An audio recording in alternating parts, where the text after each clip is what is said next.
Hello friends, welcome to my Shali's recipes. இப்போ நம்ம ஷாலிஸ் ரெசிபீஸில் பார்க்க போகிற ஒரு ஹெல்த்தியான ரெசிபி பார்த்தீங்கன்னா, இன்னைக்கு ஒரு டிஃப்ரெண்ட்டான ஒரு மில்க் ஷேக் தான் பண்ண போகிறோம். ரொம்ப ஹெல்த்தியாக இருக்கும். நீங்கள் வெயிட் லாஸில் இருக்கீங்கன்னா இந்த மாதிரி ஒரு மில்க் ஷேக் போட்டு சாப்பிட்டு பாருங்கள். நல்லா வயிறு வந்து மார்னிங் பிரேக்ஃபாஸ்ட்டுக்கு சூப்பராக ஃபில்லப்பாக இருக்கும். ரொம்ப சிம்பிளாகவும் இருக்கும். வாங்க இது எப்படி செய்கிறதுன்னு பார்க்கலாம். ஃபர்ஸ்ட் ஒரு மிக்ஸி ஜார் எடுத்துக்கோங்க. இதில் வந்து நல்லா எலசாக இருக்க வாழைத்தண்டாக பார்த்து நல்லா மெலிசா கட் பண்ணிக்கோங்க. அதில் இருக்க நாரெல்லாம் எவ்வளோ முடியுமோ அந்த அளவுக்கு எடுத்துட்டு, இந்த மாதிரி மெலிசா கட் பண்ணி ஒரு மிக்ஸி ஜாரில் சேர்த்துக்குங்க. இது கூடவே சும்மா ஒரு 1/4 கப் அளவுக்கு தண்ணி சேர்த்து, ஃபைன் பேஸ்ட்டா அரைச்சிக்கிட்டு, இதை வந்து நம்ம வடிகட்டி எடுத்துக்கலாம். எதுக்காகனா, அதில் அந்த நார்லாம் இருக்கும்ல, அதுக்காக தான் இதை நம்ம கொஞ்சம் வடிகட்டி எடுக்க போகிறோம். இதை வந்து 2 மெத்தட்லயும் பண்ணலாம். நீங்க குக் பண்ணி அதை வந்து ஸ்டீம் பண்ணியும் பண்ணலாம். அதாவது இட்லி பிளேட்ல வச்சு நீங்க வந்து இட்லி வேக வைக்கிற மாதிரி அவிச்சிட்டும் இதே மெத்தட்ல பண்ணலாம். அது ஒரு டேஸ்ட் இருக்கும். இது வந்து நம்ம ராவாவே அப்படியே பண்றது இது ஒரு டேஸ்ட் இருக்கும். இப்போ பாருங்க, வடிகட்டி இந்த மாதிரி தண்ணியை எடுத்தாச்சு. அதுல இருக்க திப்பியெல்லாம் எடுத்து போட்டுடலாம். மறுபடியும் இதை வந்து நம்ம ஏற்கனவே அரைச்ச மிக்சியிலேயே சேர்த்துக்கலாம்.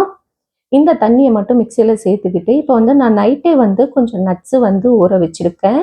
இது பார்த்தீங்கன்னா, உங்ககிட்ட என்னென்ன நட்ஸ் இருக்கோ நீங்க ஆட் பண்ணிக்கலாம். பாதாம், முந்திரி, அதே மாதிரி வால்நட்டு, கிரேப்ஸ் இந்த மாதிரி எது இருக்கோ நீங்க அதை ஆட் பண்ணிக்கலாம். அது உங்க விருப்பம் தான்.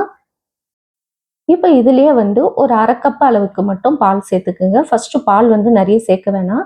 நம்ம அரைக்கும் போது அந்த நட்ஸ் எல்லாம் வந்து கொஞ்சம் அரைப்படாம போயிடும். அதால 1/2 கப்புக்கு கொஞ்சம் கம்மியாவே சேர்த்துக்குங்க. சேர்த்துக்கிட்டு இதுல உங்களுக்கு சுகர் எது வேணுமோ நீங்க ஆட் பண்ணிக்கலாம். ஒயிட் சுகரை தவிர்த்து வேற எதனா கொஞ்சம் இனிப்புக்கு சேர்த்துக்குங்க.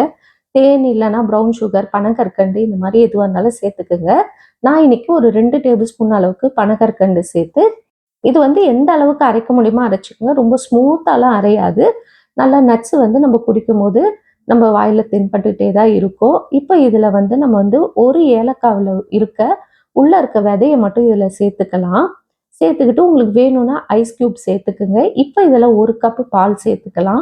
உங்களுக்கு எந்த அளவுக்கு வேணுமோ அதுக்கேத்த மாதிரி பால் சேர்த்துக்கிட்டு லைட்டா ஒரு பிளெண்ட் பண்ணிக்கோங்க போதும்.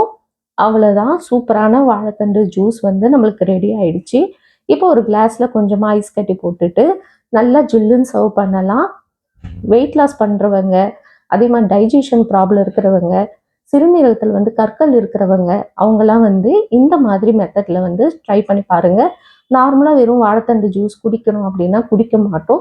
ஸோ இது கொஞ்சம் ஹெல்த்தியாகவும் இருக்கும். இது போல ட்ரை பண்ணி பாருங்க.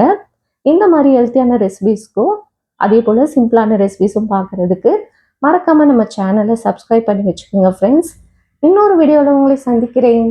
பாய் பாய் ஃப்ரெண்ட்ஸ்.